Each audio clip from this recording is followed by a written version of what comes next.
Welcome, everyone, to the ScreamCast, the podcast dedicated to Scream Factory releases. I am your host, Sean DeRager, alongside Brad Henderson.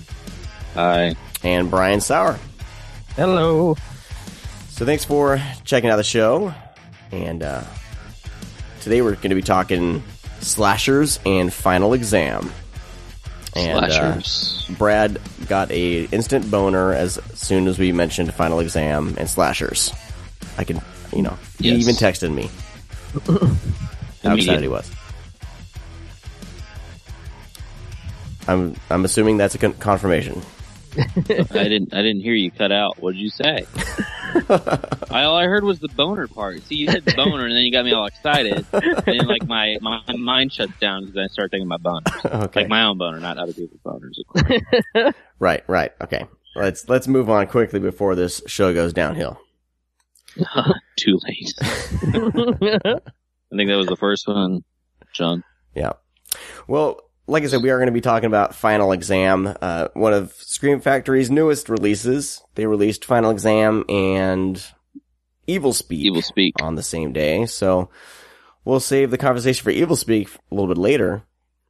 But I think with slashes and stuff, we're going to have a pretty full show. I wanted to start the show off with kind of our history with slasher movies. Mine is since I was kind of new to horror, wasn't involved with it until I kind of got into college. I didn't really dive into a lot of slashers and things like that, because I always kind of stuck with more supernatural horror, like Nightmare on Elm Street, anything with ghosts, exorcists, demons, things like that.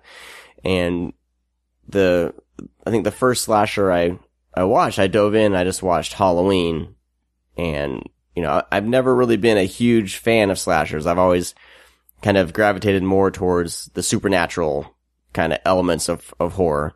So I don't have too much to say about my history of slashers, but, Brad. Do you think part of that's like your, religious background, why you like the demon stuff? Oh yeah. Because, anything like occult and demons and ghosts, paranormal, I totally gravitate to, and those movies actually can scare me.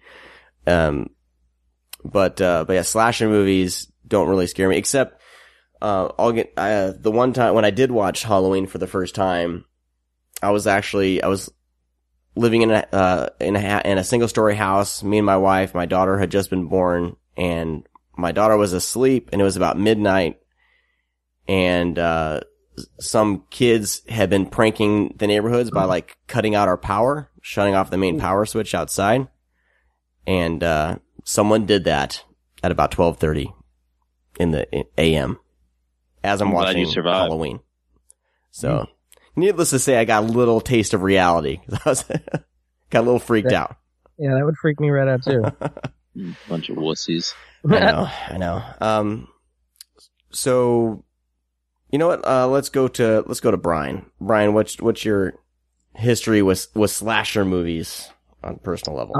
Let's see. I'm trying to remember what some of the first. I think, like a lot of people, I think Friday the 13th was a big deal. I remember seeing, I think, Friday the 13th Part 2 on TV. I remember it was on Fox, and it was obviously edited, but I don't know how they got away with showing.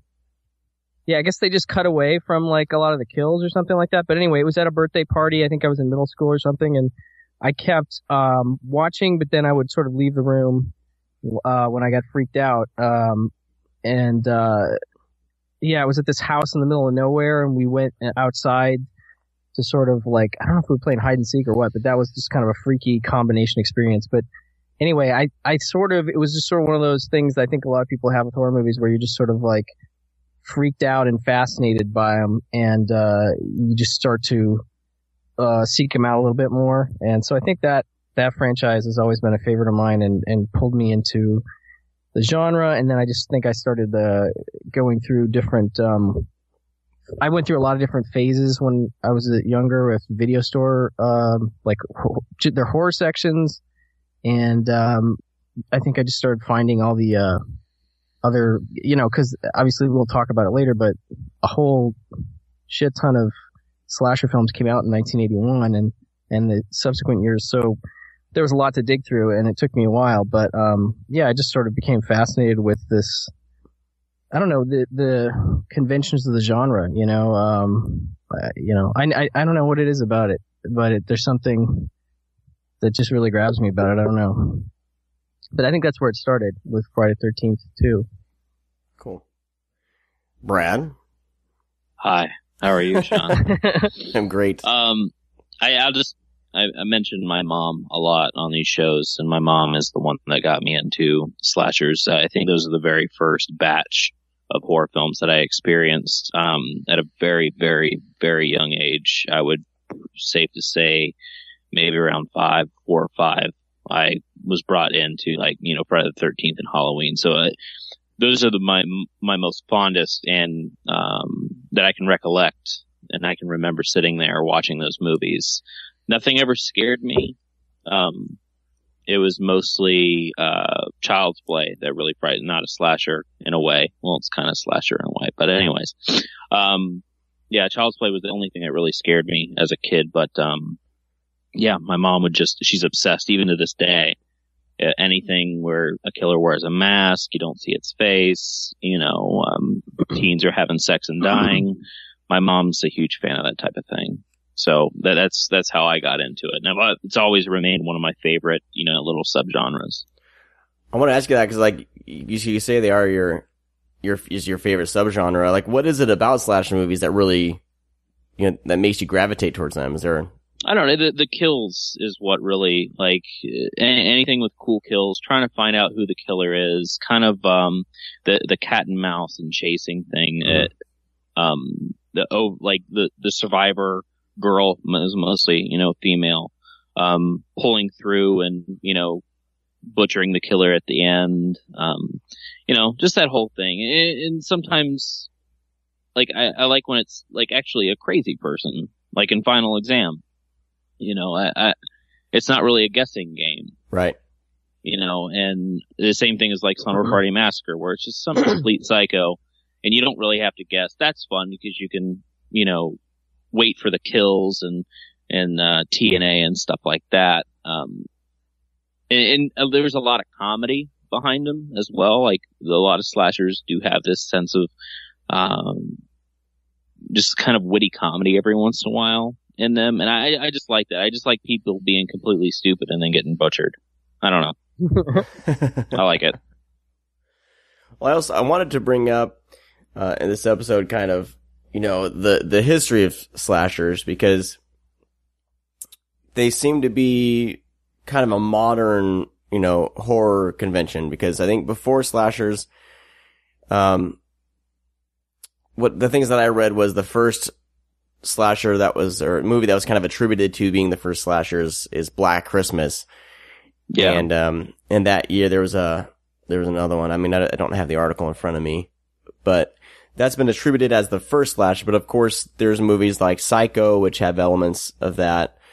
And there's been movies before. There's a lot of the kind of Italian giallo films, that I think they came around before 1974. Am I right with that? Yeah. I mean, because, giallo it originated from, in Italy. Back in the day, they had little books, and they were mysteries, murders, stuff like that, and they were in yellow jackets, and that's all there was. There wasn't really, I don't think there's any artwork or anything like that, and that's where the term came from, giallo, because that means yellow is the yellow covers. Mm-hmm. And I would say that there are some you could attribute giallo to slashers in a way, but I think the slasher thing came from more or less the victims being kids and teenagers and very young people. In giallo films, it's usually everybody, and a lot of older women are the victims. Mm-hmm. But I don't know. I mean, I think they go hand in hand. To be honest with you, it's really hard because you always have those horror elitists who are Black Christmas is the first. No, Halloween's the first real slasher. Oh, what the fuck? Who cares? They're all fun. I mean, I mean, Giallo, yes, it has all the slasher elements, and of course, I think slashers borrowed a lot from Giallo films. Of course, I'm done. I know I talk a lot. I'm trying to cut down. Oh, I can keep on going about Giallo for a while.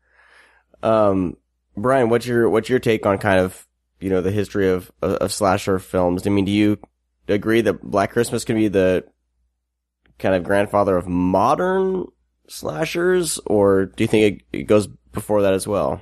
That's a good question. I mean, yeah, I definitely see why people attribute the beginnings to Black Christmas. Brad had mentioned off mic, Michael Powell's Peeping Tom is another one. I think that came out the same year as Psycho. But yeah, it's a tricky thing because, I mean, there's a lot of older films that, where there's a killer, involved. So I feel like it could go back even further, but I guess as far as the kind of stuff we're talking about, that seems to be the one that's easiest to point to, and it's a good one. So I usually go with that personally. Yeah. With Psycho, I think Psycho is more or less a Giallo more than anything, because it has, I mean, obviously we can spoil Psycho. The fact that somebody's dressing up in an outfit, killing, just the way that it's shot and everything like that. I think even Hitchcock probably has mentioned that Giallo's is kind of a huge inspiration for Psycho. And just because I think slashers always have like a higher body count as well. There's not really a big of a body count. And Peeping Tom, with Peeping Tom, it does factor on like young women and things like that. And that's who the killer's targeting. So I don't know. I mean, but it all goes hand in hand. Everybody is inspired by tons of stuff when it comes to the horror genre, especially all the subgenres. They're all borrowing from something. I'm just glad they exist. Yeah. Well, I think that John Carpenter's Halloween kind of brought us into the 80s. With the just mass abundance of slasher flicks, the popularity of the slasher flick being the, there's every weekend at the drive-in, there's some sort of low budget slasher playing, And I think that dealt a lot with, cause we have Black Christmas, that I think is kind of what really kickstarted and of course, inspired Carpenter. But I think The Mask is what really, really did it for the wave of slashers. Masking somebody and making him a killer was scary and really hasn't been done that much before. And targeting teens, I think that was people saw money definitely in that, especially how cheap Halloween was made. That's something I was thinking I kind of miss, is the sort of creepy looking Halloween masks you used to be able to get that, ended up in a lot of these slasher movies.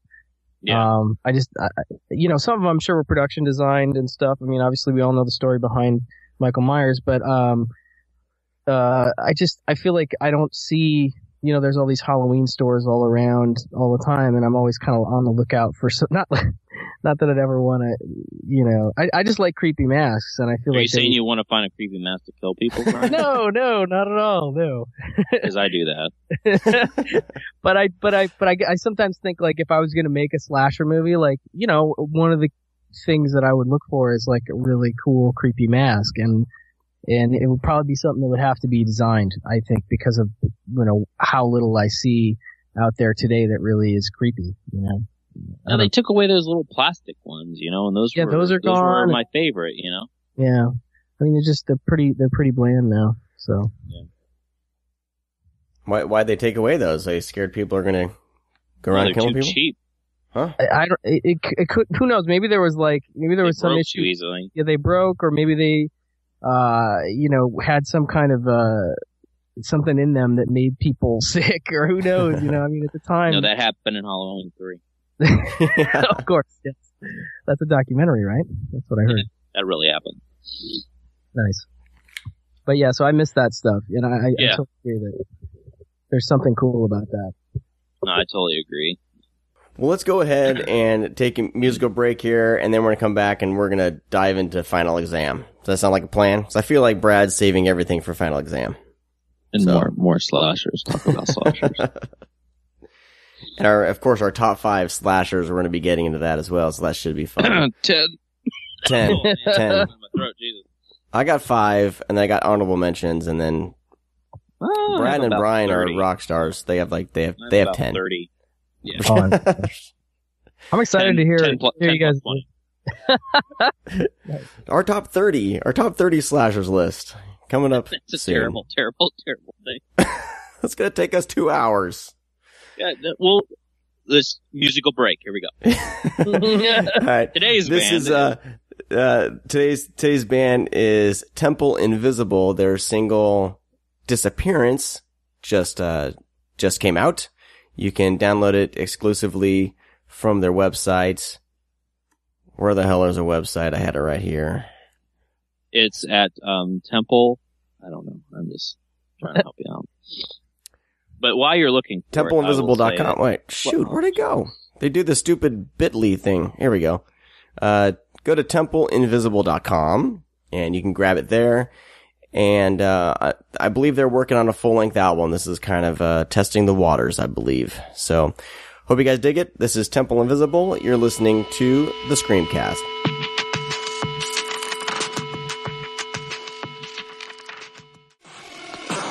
That was Temple Invisible with the song Disappearance. It's their single. It's their only song you can grab from them right now. And you can grab that over at TempleInvisible.com. Yay. So now, the moment Brad's been waiting for. Hopefully he talks more of this time around. Jeez. What the fuck? Okay, you complain when I talk too much. You complain when I don't talk that. Whatever. I'm just giving you shit.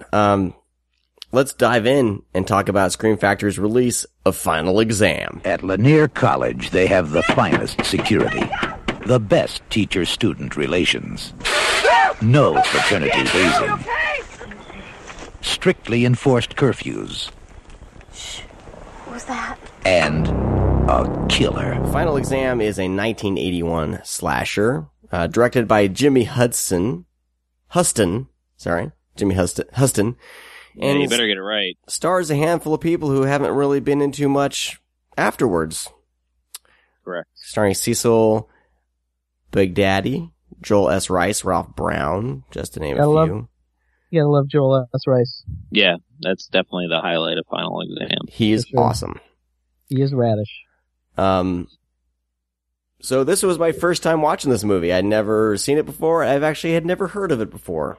Oh, wow. I mean, just because I'd never sought out slasher movies, like I said earlier. Well, this was a rarity. This is one of the slashers that is kind of hidden. So this is one, I believe, like if you were in the VHS store renting VHSs, you probably would have grabbed this at some point, and if you found it. Yeah, okay, if you found it. Yeah, I think it was only like released one time by one label on VHS, if I'm not mistaken. Yeah, wasn't it like Embassy or something? Yeah, like that? Embassy released it, and they have like the worst fucking cover for it too. Yeah. It's basically the end of the movie. Like what happens at the end is on the front, and you get to see spoiler alert, you get to see who the killer is and how they die. Yeah. On the cover really of the VHS, awful. Are you serious? Yeah, it's on the front cover. Yeah, right on the front. It's because I have it. I've had it for years. It's really generic too. It's like green or black letter Final Exam, and it's mostly all white. But there's one little square with the final scene with the survivor killing the killer. Yeah, it's hilarious. Yeah. Wow, I totally forgot about that. Yeah. But anyways, that's hilarious. I saw that when I was little. I mean, even though like it was like, what the fuck's going on? I still picked that up almost immediately, and I've my tape is all fucked up too. So I'm really, really happy this came out on Blu-ray. I did have the DVD. I think it was Katrina's Theater that did it. Oh, yeah. I think they're part of like Scorpion Releasing or something, or Katrina's Theater turned into Scorpion Releasing. Well, yeah, I think that was the second one, because there was a Code Red, which I think all the features from this are ported over from that Code Red, and then the Katrina has a couple things that aren't on this Blu-ray. I wanted to talk about that Code Red kind of connection, because on the back of the cover, it does say Code Red, and did they get this transfer from them? You know what I mean? Or did they just port over the extras from them, and that's why they're attributed? Do you guys know? Why? Well, I know that they pulled over the interviews, because I remember, because as soon as I started the special features, I noticed. I was like, I've already seen this. Uh-huh. So I don't know if I've owned the Katrina's Theater one, or if I owned the Code Red DVD. I've already gotten rid of it a little while ago when I heard this was coming out. But yeah, it says, I wanted to bring this up. I'm not, it's not calling anybody out, but it was kind of weird, that Code Red, who's run by, Bill Olson, says that he has the 35 millimeter print and never left him. But yet on the back of the Blu-ray, it says, that it's the original 35 negative. And Bill Olson has commented, I think, on Code Red's website or on Facebook that that's not true, that they never came and got it. So but also Code Red's a little shady. So even though I do love them, I do purchase all their material. But, I just thought that was a little interesting, that was said. But that also could just be to stir up some bullshit. Yeah. Regardless, it looks really, really good. Yeah. No, it looked great. So whatever they use is pretty awesome. I'm really surprised. I mean, we can get into the whole package, I guess, but that was definitely something that struck me right away, was how good it looks for the kind of movie and supposed $60,000 budget or something. I don't know if that's true or not, but that's what it says online. Yeah, this thing was filmed in 1 week too, I believe. Or at least I think it was I think for one of the interviews, I think they said it was 3 weeks. Oh, 3 weeks? Yeah. What am I thinking about? They filmed never mind. I mean, Anyways. I just watched the interviews last night, so they're kind of fresh in my brain. Oh, okay, then fuck me then, Sean. It's okay. You can be wrong on some things, Brad. I want to know. So, Brad, what do you think of this one? I'm curious. Oh no, it's definitely one of my favorites. I think when we talked in one of the earlier episodes, I mentioned Final Exam was one to look out for, because it's in my top 10 for sure. Oh, cool. Yeah, and I mentioned something on one of the podcasts, later episodes, that I would say what I was going to say. I said save, not say what I was going to say. Save what I was going to say. Just to clear that up so I don't sound like a complete bumbling idiot like I am now. No, it was just something that this slasher always kind of felt different from the rest. Number one, aside from Slumber Party Massacre, you know who the killer is very, very quickly. And you get to see him stalk. Instead of a POV, you actually see him in the background. Mm-hmm. And that was one thing that always really, really hit hard for me, and I really, really liked, was you kept on seeing the killer. When she's, when our lead is doing her homework, you can just through her window, you can see him, and his face is hidden by the leaves of the tree, but he's just standing there, and we never get a POV really. And, there's a scene where one of the characters is walking outside, and you can see him along the water tower, just standing way, way off in the distance. That's a great creepy shot. Mm-hmm. And that's what I'm saying. It's always those things right there always made this film a little bit different for me. And also, one of my favorite things is when Wildman is in the gym, and those lights come on, and he's standing directly underneath the scoreboard. Yeah. And he's dark, but everything else is lit up. I just think that's perfect, Yeah. No, I totally agree, dude. I think it's really an interesting, I think a lot of people think it's just boring, but, I don't know. I guess a couple things I like are that you were talking about the killer, and that you don't see him, and then at a certain point you see his face, and it doesn't really, there's no big to do about it. And there's no, I mean, not to spoil too much, but there's no real motivation given for this guy. No. Which I kind of like. I think that's a really neat angle. Yeah, and we don't get the whole, like, this is why I'm doing this. This is why this is happening. And, and try to make this spoiler free, because this is, something that this film probably hasn't been seen by a ton of people. I mean, I think the horror community for sure. But I imagine there's one or two people that haven't seen it. But anyways, like, you don't really get to see the killer all that much. Even after, like, it's revealed pretty early, and that's the way it's kept up. I know, like, in Slumber Party Massacre, we see, like, Russ Thorne, like, boom, right there, and close-ups. But you never get, like, a close-up of his face. We really don't know what he looks like, even until the end of the movie. Yeah, there's even a scene where you see all of him, but he's blurry, like, because the camera's focused on, I think, on the lead, and for that whole scene as he's stalking her, he's almost completely blurry. Yeah, I think the only time you can actually see him pretty clearly is during, I think they run into the cafeteria, and, like, he walks to, like, the freezer door or one of the things, and he's walking towards the camera, and you can actually make him out pretty well. And, I don't know. It was just one of those things where it doesn't leave you guessing, so you get to enjoy, the film itself and the characters, because there is very likable characters in this movie. I mean, because just Radish alone is great. Who's played by Joel S. Rice, who didn't do, like, he, like, became like a producer or something. Yeah. Was that right, Brian, or something? Like yeah, I think so. I don't know. He's produced like 20 something films, but yeah, he did this, and he did maybe a couple other things. And he said he became a social worker for a while. And that's the thing, like, all these actors went on and did other things. One of the actresses she's a first grade teacher now. It is just interesting that nobody's careers were launched at all from this movie. Well, I think with, if I remember correctly, you guys would probably know, because I actually didn't watch the special features again on this, but most of the people that are in this movie are friends of the director, is what I remember. So that's why no one went in to do anything. They weren't actors. Well, no, I think they were all first-time actors, and like you were saying with Joel Rice, his story is pretty.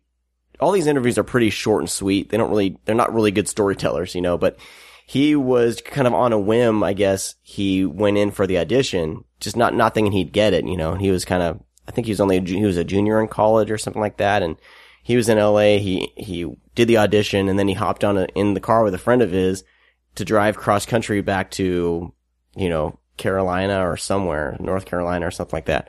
And then halfway through the trip, when they got into Salt Lake City, he was checking in at home, and he had got a call to a callback. So he got on a plane and flew back to LA, did the callback, and then he got back on the road back to Salt Lake City. Then they went a little further, and then he got word that he was down to two people, him and one other person. So he had to go back to LA again. And then he ended up staying in LA, to do the movie.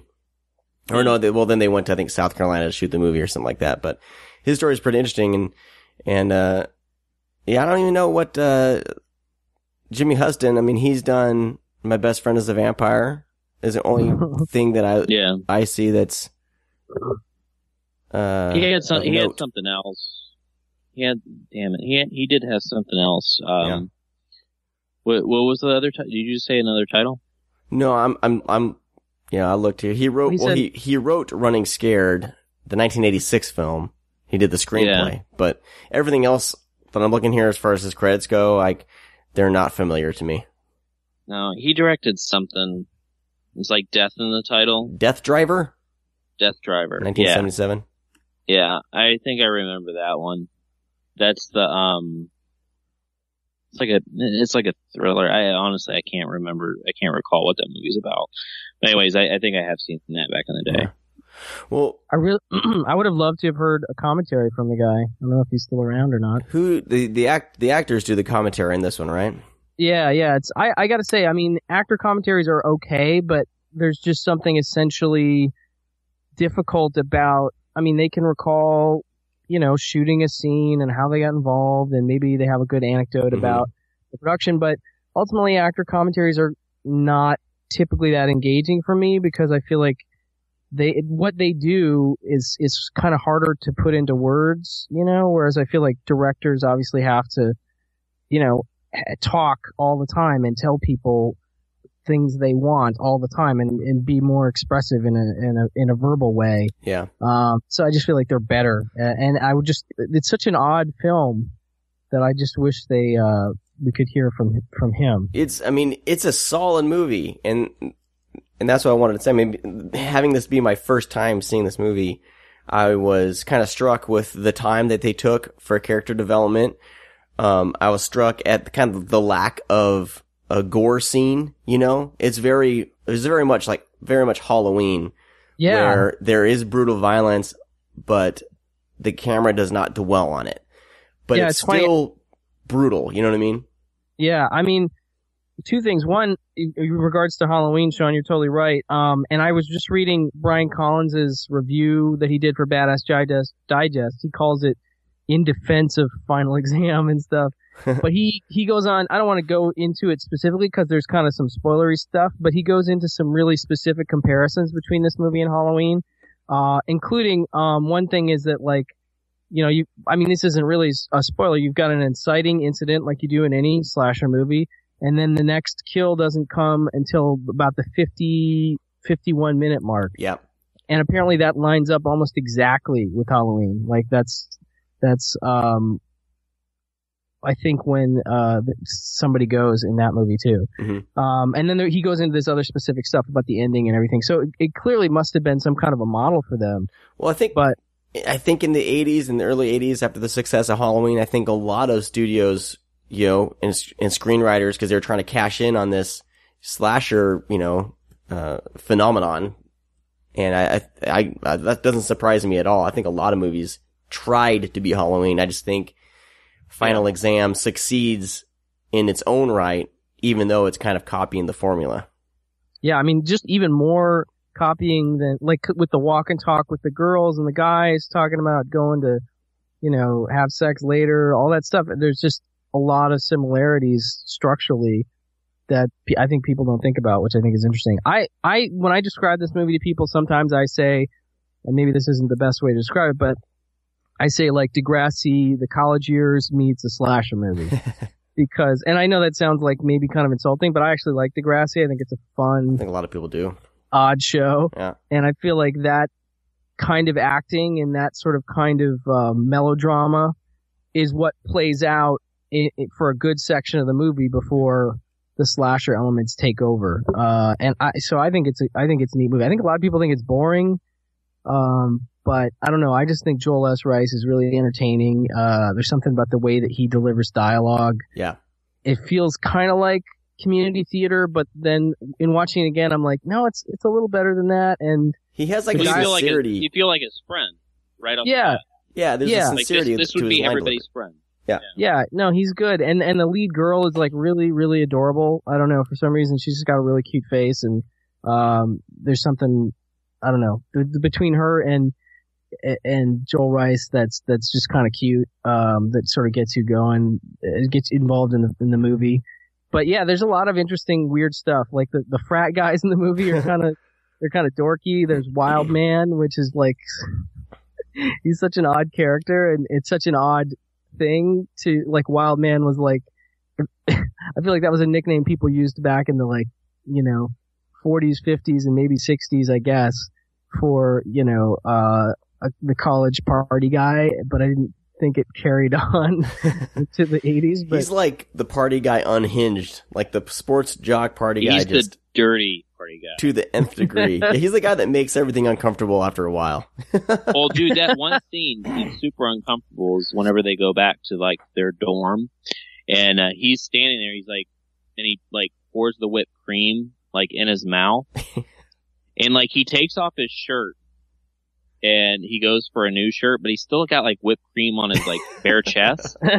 But he just, like, and then, like, he sprays cologne, like this, like, body spray on him, and then he's, like, sprays some in his mouth. Yeah, what the hell? I think it's spray deodorant. That up. Yeah, That's and it's just, like, it's almost like a like a scene from Animal House for a second. Yeah, I think that's honestly, like, I'm trying to think what they were thinking as far as some of these characters, and it does feel like they're pulling in, something like that, like a Bluto kind of character, Yeah, and I don't think, obviously I really like Final Exam, but I think from watching it and, like even how we discussed, like it uses that model. There is money in slashers. Final Exam was one of those slashers that was made because it was easy to do and there was a market for it and there was money involved and it was just made to make money. I mean, I honestly don't think that this was like well thought out. It was kind of like, because I mean, obviously he got his friends, it wasn't a big studio movie. He was just like, hey, this is a big thing right now. I like these movies. I love Halloween. Let's make our own. I wrote the screenplay like overnight. Here we go. Let's do it. But it worked. I mean, I think, like, is the director on the commentary? No, unfortunately, he drops off the map. I can't find anything about him. That would be really interesting to see like how he, why he did this, because that's what it feels like. I mean, it's not bad or anything, and it's nothing to crack on or harp on. But that's just the vibe I get from Final Exam. Yeah, I feel like the person to have the most success after this movie is Joel S. Rice, because how he went into producing. Our main character was our main character Courtney. Yeah, I mean, believe so. This is her single acting credit. Yeah, and I mean, she's total Laurie Strode. I mean, that's what she feels like the entire time, and she also has a badass scream. Yeah, her scream is pretty awesome. I mean, no, I agree.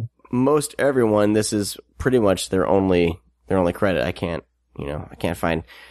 Trying to do research for this film was like no one came up anywhere. Yeah, I mean Sorry, Brad. Go ahead. Oh no, you were going to mention even the hot little blonde. Nowhere. You're a hot little blonde. Well, something you mentioned, Brian, was like that same model about the kills. Like it almost lines up perfectly with Halloween. Yeah. And it's funny because everybody loves Halloween, but every time I would speak to people about Final Exam, I would have friends just say, "Oh man, it's so boring." Yeah. And it's like, is it really? Because, I mean, I like all these characters. I had fun. Like, and I always mention that with people because I've always noticed that in Halloween. I was like, you do realize that we see a lot of stalking from Michael, so we're close to the killer, but we're not getting any kills. Yeah. We're really focused on, characters and their motivations, and we like everybody. Yeah. We don't want to see everybody die. Yeah, I think it's just a difference in atmosphere. I mean, obviously John Carpenter versus Jimmy Houston, or how you ever say his name? It's Huston, Brian. Huston, sorry. However you say it. But, I mean, you've got one thing that's missing from this movie is John Carpenter's music. I mean, like, how can you compare, how can you compete with that? That alone creates such a great atmosphere, even when you're playing the waiting game, sort of, to get to the next kill.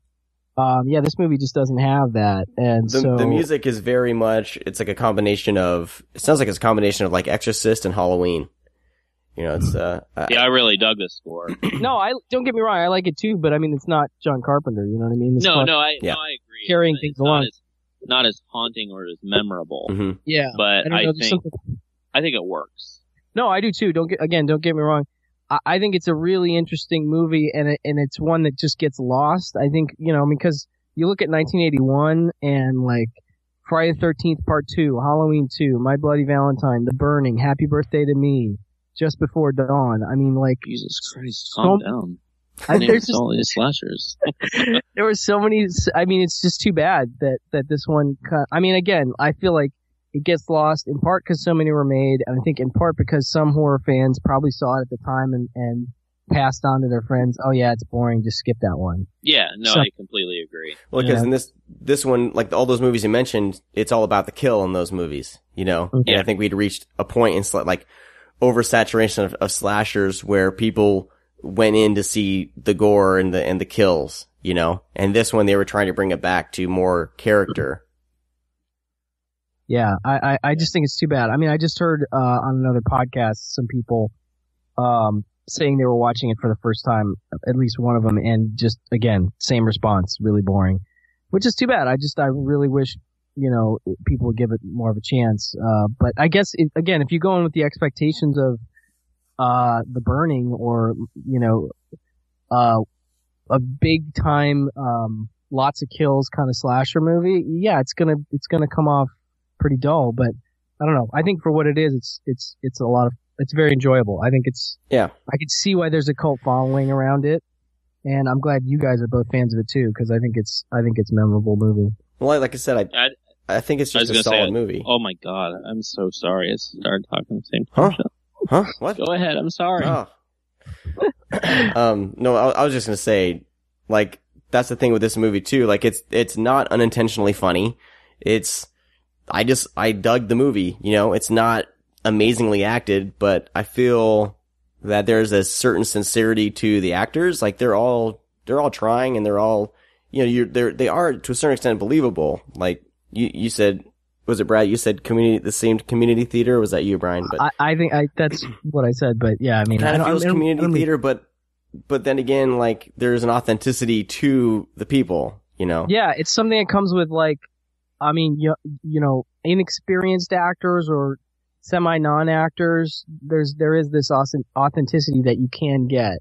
And I think that some of them bring that to it, you know? Again, not to insult any of the actors. I feel like there is something special to it that isn't in some of the other slashers, from that group I mentioned, you know? Yeah. I'm sorry, Brad, we had started talking at the same time. What were you going to say?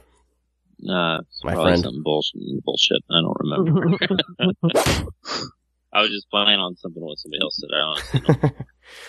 Well, let's dive into the kind of the technical aspects of it, and then we'll jump into our top 10 lists. The 30. The transfer the transfer looked pretty great, and yeah, it very film-like. You know, there's a little bit of mix and scratches here. Very comparable to Slumber Party Massacre. Yeah, it didn't seem as kind of dirty. You know what I mean? As Slumber Party Massacre. Yeah, it seems cleaned up. I mean, there's something about the film stock that was used, obviously, in this period. Same thing, like you say, Brad. Slumber Party's a great touchstone as far as the transfer, because the elements don't look like, you know, it doesn't look like a brand new movie. It looks like an older film, but it doesn't look, like you say, Sean, it doesn't look dirty, and it's just, the colors pop. It feels like a movie. The movie shouldn't look this good. It's just one of those. Yeah, I mean, maybe because the whatever they used, the negative or whatever wasn't used a whole lot. So maybe it was. Well, yeah, because no one fucking knows. So it was preserved.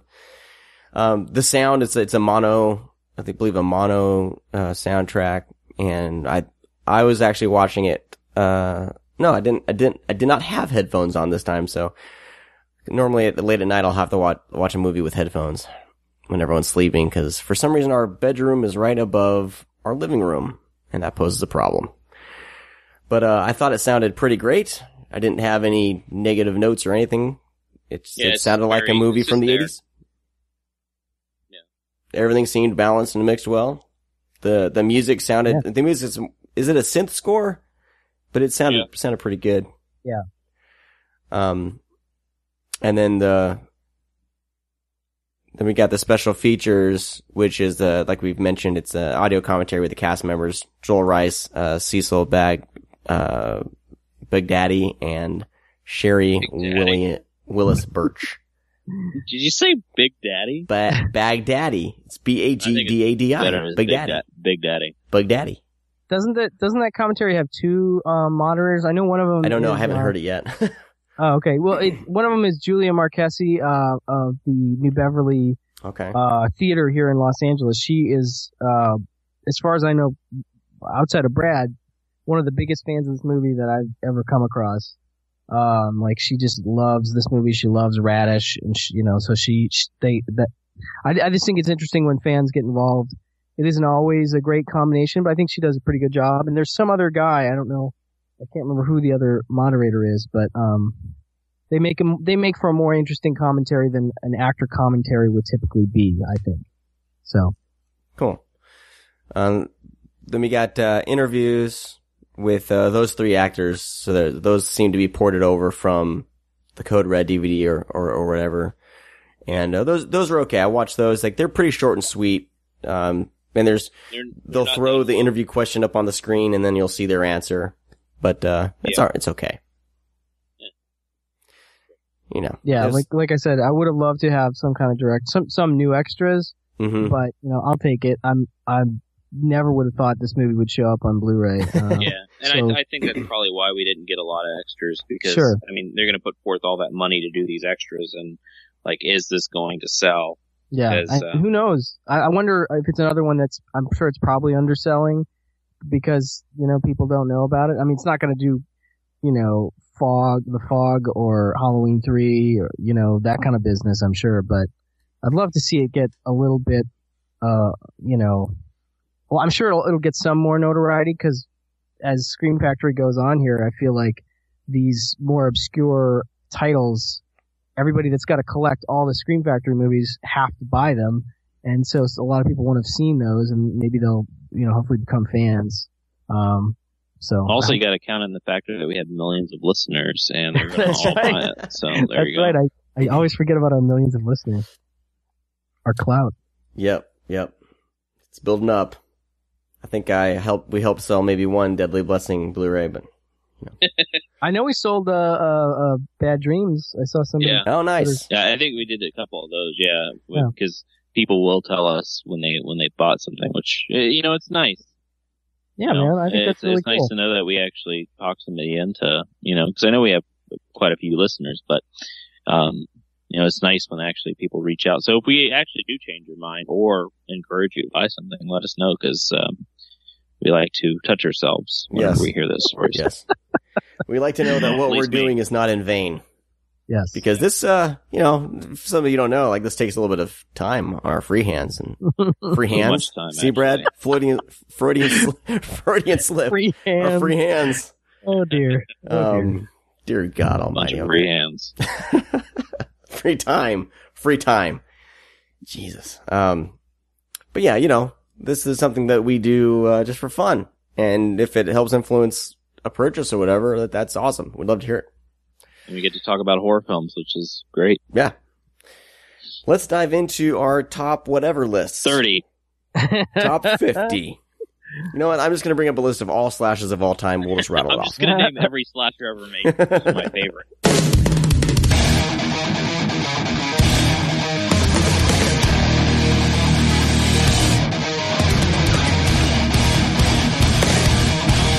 I'm going to go ahead and start because my list is very predictable.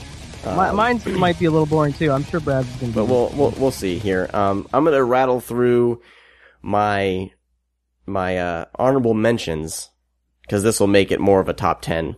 But honorable mentions are Terror Train, Slumber Party Massacre, Happy Birthday to Me, My Bloody Valentine, The Burning, Maniac Cop, and House on Sorority Row. Those are my honorable mentions. I mean, there's so many slashers, but pretty good. Pretty good. My top 5, I moved Final Exam into my top 5 slot. Wow. Because of the character development and how they build the story, and I love the fact that the killer didn't speak and had pretty much no motivation. I dug that about the movie, and I thought, out of all those slashes I've seen, I think this one actually brings something, it's a little bit different to the table, not 100% different, but I think it does enough to make it worth watching. Number 4 is Maniac, not the remake, the original one. Just because, like, that one, like, I don't know if I guess you can consider it somewhat of a slasher, but it's on my list. It makes you just feel grungy and dirty, and you feel like you need to take like a shower and bleach after watching that movie. And yeah, my wife still is freaked out by bathrooms because of that movie. It's like Jaws in that way. Yeah, It really fucks you up for bathrooms. So that one, like, man, I've only watched it once and never really wanted to go for a revisit on that one. But that one, the grime, I feel like the grime is still on me from that one. So makes my list. You did see like the uncut version though, right? Well, it was. Yeah, I think it's mostly just that shotgun scene. It was whatever. I don't know. Was it Anchor Bay? Not Anchor Bay. It was a recent. Yeah. Before Blu-ray, but it was the most recent DVD like version. Blue Underground. Yeah. I think they did it. My number 3 is Friday the 13th. So that one kind of goes without saying, you know. My number 2 is The Prowler. Tom Savini's special effects kind of bumped this one up above the rest. I mean, that and like I love the poster kind of influenced, you know, the pretty awesome poster. Yeah. But The Prowler is pretty great. And then my number 1 is John Carpenter's Halloween. And that one, I think that was the first slasher that I watched. And that one has always stuck with me as kind of the, you know, that's what everything needs to reach the heights of John Carpenter's Halloween for me. So, and if you notice, like, for my definition of slashers, I believe I kept everything, non-supernatural. It had to be kind of real world, you know, killers. Nothing crazy or supernatural going on. I also like how you went a little off the rails because you mentioned Maniac and Maniac Cop, and technically I wouldn't consider those slashers, but they do have a lot of influence, and I love both those movies. And I'm actually pretty impressed by your list. Yeah, me too, man. There's gonna be some crossover. Cool. On mine. All right. Brad, do you mind if I go next? Because I think yours. Oh, go ahead, because I'll be here till like 10 o'clock p.m. Okay, I should say like The Burning. I think would be in here, but it's honestly been so long since I've seen it. I haven't even watched the Blu-ray since I got. I know it's ridiculous. Change it.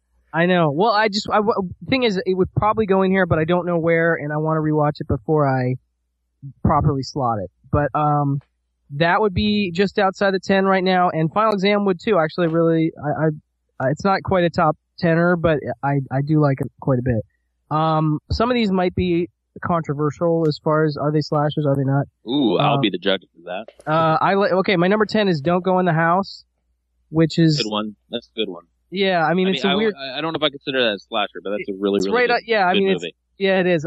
Because I mean, there's more of a flamethrower, and it's just a weird fucking movie. Dude, that flamethrower scene is fucking intense. Yeah, very intense. I think that movie is hilarious because that main actor is just so off the wall. Like, you can't believe anybody would ever go home with him ever because he's just like the most creepy, weird dude. Anyway, for some reason I throw that in with slashers. I don't know why. It doesn't really fit. You're probably right. But, number 9 is Maniac. I think of it sometimes in that way. And you're right, Brad. Maybe it's not technically. But yeah, I mean, it's just a really memorable. I'm not an elitist, so you're allowed to have it. Thank you.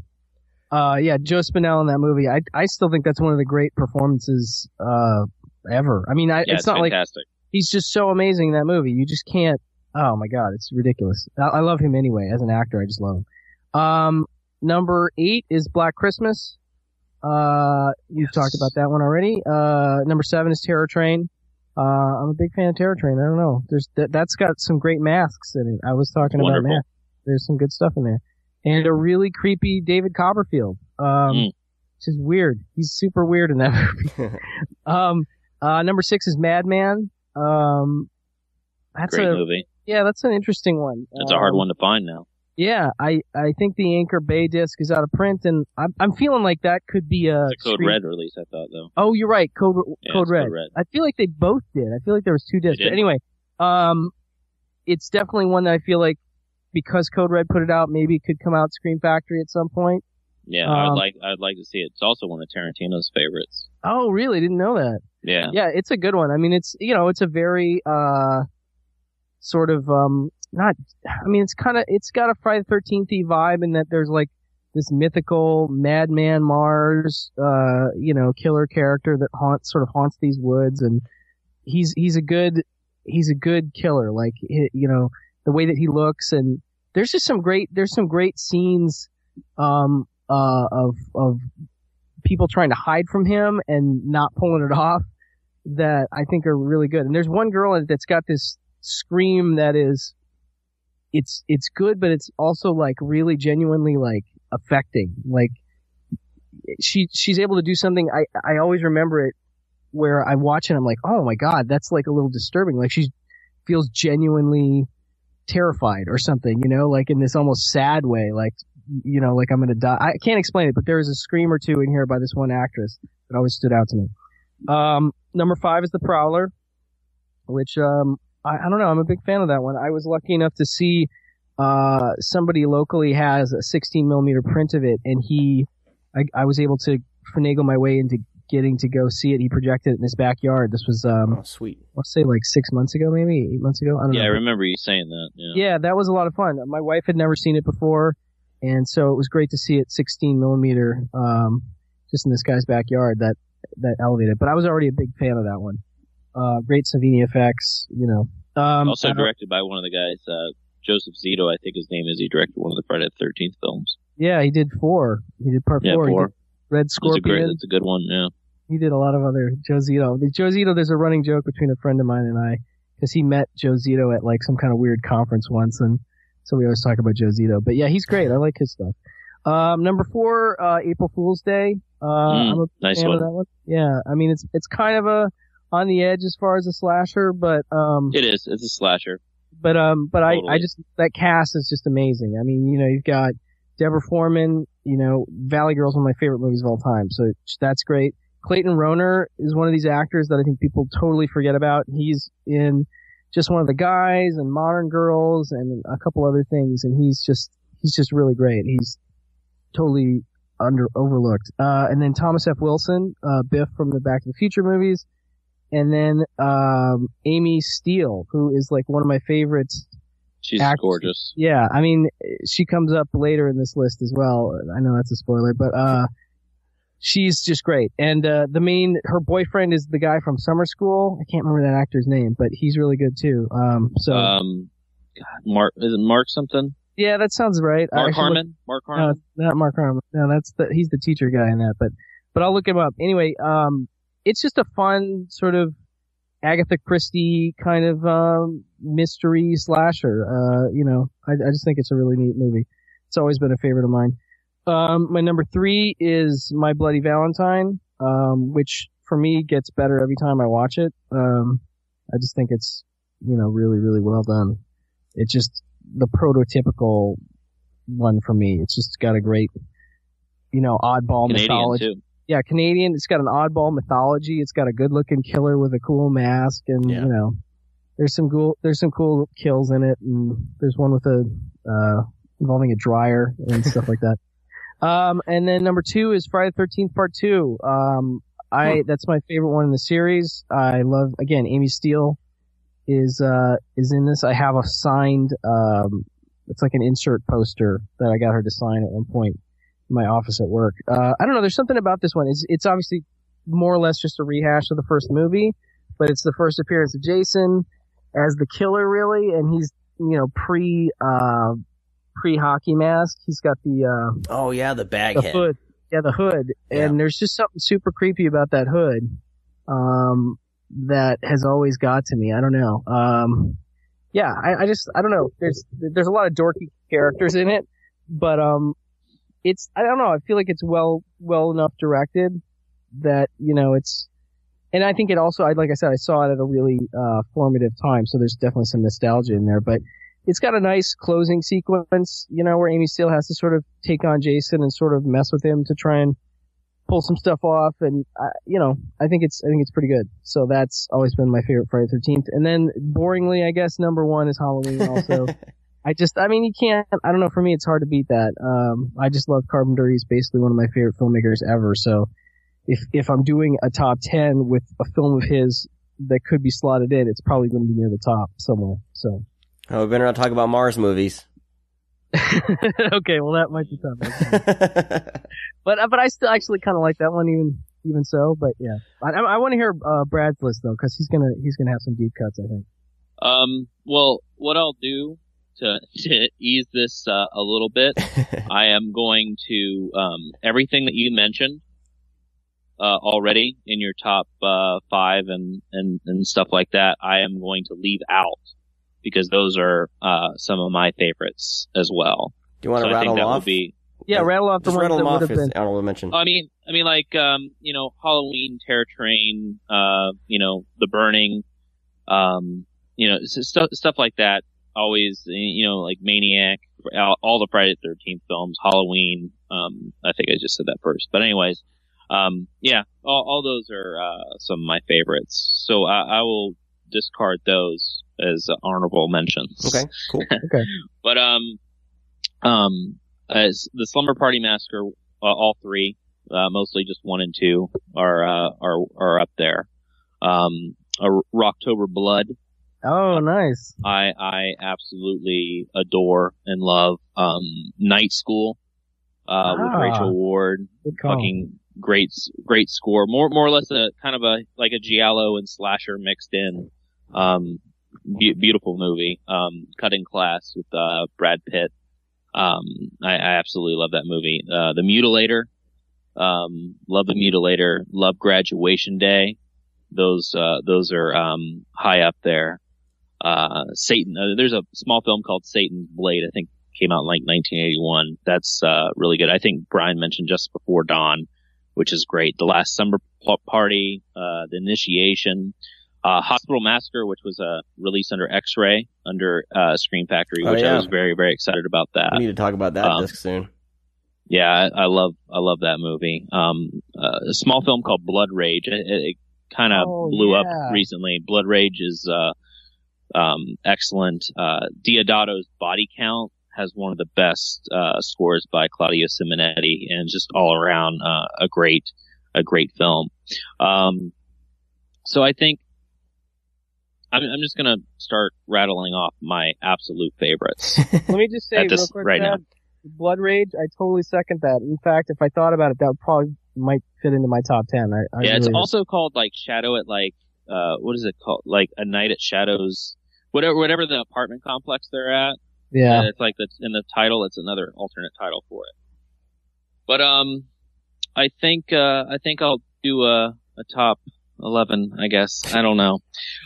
Stage Fright, which is the Aquarius, the one, I think 2 Stage Fright came out in 1987, but it's the one with the play with the owl, the guy that wears. I was gonna say Owl Killer, yeah, good mask. Another one that's very, very controversial, and it's hard to put it on the list, but I do love it, and I love this film before this was said, but Clown House. I know a lot of people hate Victor Salva because of what happened on set on that movie and to that kid in real life.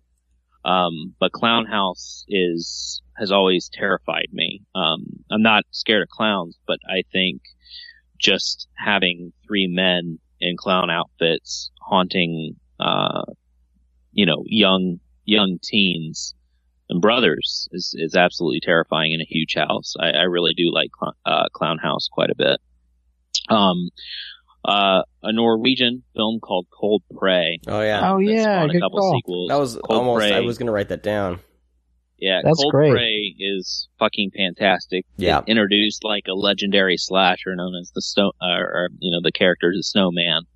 And there's just certain things and everything that you think is going to happen in Cold Prey, it kind of doesn't. It goes off the rails of being very generic. And just one of my favorite scenes, spoiler free, is when towards the end when Janica is when they found like the lair and he's in the hallway and she points the gun at him and she only has 1 round. But when she points the gun, he fucking turns off the light so you don't know where he is. And I think that's absolutely fucking brilliant. That's a great one. That is a great movie. Intruder is another one. The one directed by was it Scott Spiegel? Yeah. Scott Spiegel directed that takes place in the supermarket. I just love that setting. I just like any films that are kind of like out there in their setting. And another one, top 10 is Hide and Go Shriek. Nice. Cause that's at an apartment store. Or not apartment store, department furniture store. Scream, I know that's on there. It's just, that's something that reinvented, the slasher genre for a short time, and Kevin Williamson was a huge slasher fan, which they mentioned Final Exam in that movie. When Randy's, I think it's Scream 2. The Dorm That Drip Blood and Final Exam, I think. He mentions Dorm That Drip Blood is another one of my favorites. That's a good one. That almost made mine too. I like that one. It's just that people don't like it because it drags on, but I think it has one of the most epic endings of any slasher to exist. Black Christmas, of course, is up there because I think that is terrifying, and it's way different from a lot of the other slashers because of the use of language. I think in 1974 that was really fucking harsh, and still is when you hear him call up the girls and call them and stuff like that. That's really pretty heavy. Final Exam, of course, since we're talking about it, that's definitely in my top 10. I think I just made my top 10 like a top 40. I've lost count here, but I think we're past 10. There's so many good ones in here, though, Brad. This is great. My last two. The two most important ones. Friday the 13th, Part 3. It's funny, you had 1, Brian had 2, I have 3. I think 3 is great. It's iconic. He gets his mask. Yep. Shelley's in it. Shelley is awesome, played by Larry Zerner, who became a fucking lawyer. But it's just, there's so many great kills and moments, and I'm not a big fan of 3D, but that is a fun movie to watch in 3D. Yeah. You've seen it with the crowd, I'm guessing, right? Yeah, I've seen that. I think that's part 2 Summer of 80, or Part 4 Summer of 84, right? Part 4? Yeah. This one came out like 83 or something. But anyways, it's just, there's just so many moments, and in Friday the 13th Part 3, like I said, the kills are special. Jason is special. It's also played by the guy that only played Jason one time, Richard Brooker, who I think is a fucking phenomenal Jason. There's a part where he's on the dock, where I forget one of the characters' name. Shelley gives his wallet to one of the girls. I can't remember her name, but she's beautiful, but I can't remember her name. Do you remember, I'm blanking on her name right now. Because they're at the store and they go to purchase stuff, and she loses it in the water, and it's right after he killed Shelley. He has the mask on. It's the first kill, and he has the harpoon, and he shoots it clear across the dock and hits her right in the face. And if you watch, he just throws down the harpoon, and he does this walk. He just walks away from this kill, and it's just like a leisurely walk. It's just like whatever. And I don't know. It's the same thing as when Jason kicks the boombox and Jason takes Manhattan. It's just right out. It's totally out of character, but it works. And my number one, always will be my number one, is Slaughter High with Marty Ransom. Slaughter High has always been a favorite of mine. Extremely highly underrated. Released on DVD, I think, by Lionsgate a couple years ago. But yeah, it's just the score is actually done by Harry Manfredini, who did the Friday the 13th films. Oh, nice! I didn't know that. Written by, they actually have a Friday the 13th gag in it, and it's hilarious. They kind of pay tribute to it. But yeah, it's a normal revenge. I like any revenge where somebody's wronged and they come back. It's a little bizarre as a slasher, but it's phenomenal. And cool. I just like, and like I said, settings, reunions, sleepovers, cabins, summer camp, anything like that. I'm automatically already on board. Nice. And that is my top 51 slashers. All right, so that'll do it. I kind of wanted our top 5, 10, 20 list. Yeah, well, I wanted to name some really, because I mean we all know of fucking The Burning and all the Friday the 13th. I wanted like Satan, stuff like Satan's Blade and Hide and Go Shriek and Slaughter High and Final Exam. They don't get a lot of play because they're not as great as some of these other ones because they didn't have the budget, they didn't have the music, they didn't have the iconic mask or killer. Yeah. And they get shadowed a lot. And there's a lot of great little slashers. There's a lot of bad ones too. But, there's some really, really good slashers out there that don't get the notoriety. And I'm glad that a company like Scream Factory has released Hospital Massacre, also aka X-Ray, like I said. I've always known it as Hospital Massacre. I don't know what that fucking X-Ray bullshit is about. I know that's the original title or something, but it's always Hospital Massacre. And of course they've done like Terror Train and, Halloween 2, which I think is sometimes better than Halloween. Oh, don't get too upset, guys. No, I think Halloween 2 is very entertaining. Pretty badass. It's a hospital. Yeah.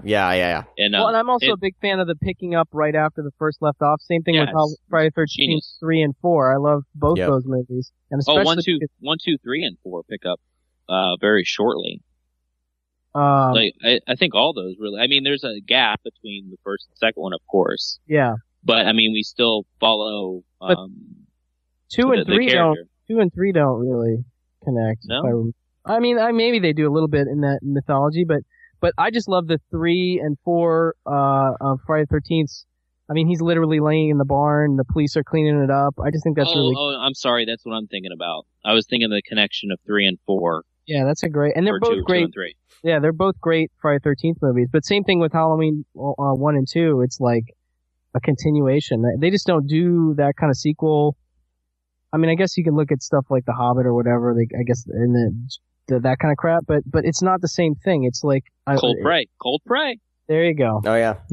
And Cold Prey 2 is a fucking huge goddamn homage to Halloween 2, and I love it. That's really cool. Yeah. I've not seen Cold Prey 2. I gotta see it. Oh, good. Dude, it's pretty damn near better than the first one. Nice. I wouldn't go there. Sean doesn't know what he's talking about. but no, I love Cold Prey, so I need to see it. I've been meaning to see it forever. It's shot better. Like it's I think it looks and feels it feels more of like a slasher, and I guess that's why I like it. There's just a couple moments in Cold Prey 2 that don't fit. Like kind of the booby trap thing that happens. I'm not gonna give it away, but there's like a booby trap scene that doesn't really. It's kind of like The Collector. Collector's cool, but where the fuck did you get time to set all this shit up? Yeah. There's like no fucking way. Yeah. Well, that's gonna do it for this week's show. Talking about Final Exam. I think we can come away from this that we all pretty much recommend this release. It's definitely highly. Worth. If you're a fan of slashers and you haven't seen this, this is a definite. We recommend you can pretty much safely blind buy this thing.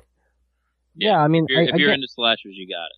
Yeah, I think if you're a hardcore slasher fan, I don't know, give it a shot and don't beware of the fact that there's not going to be a lot of kills for a section of it. It's I don't know, it's kind of, some might look at it as kind of cheesy, but I think it's an enjoyable.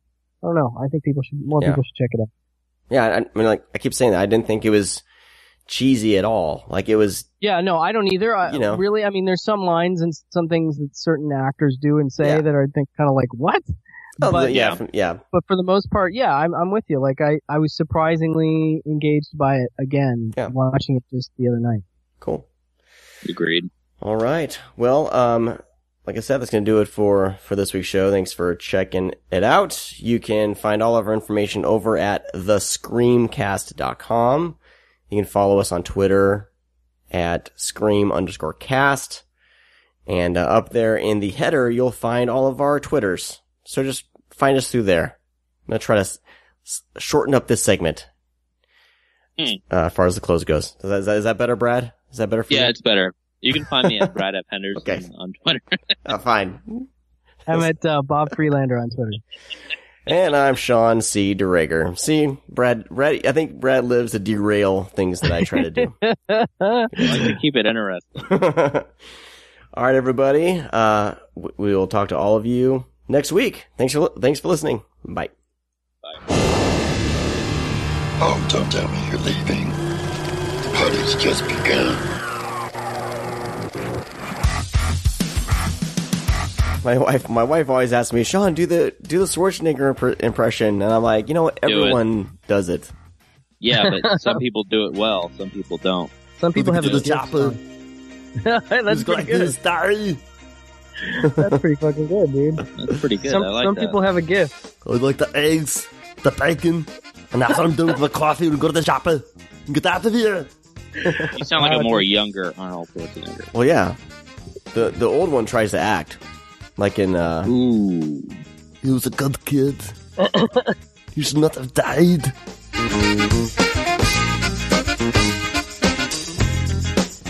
welcome everyone. Do it. Come on, man. Come on. I'm trying to start the show here. I'm sorry.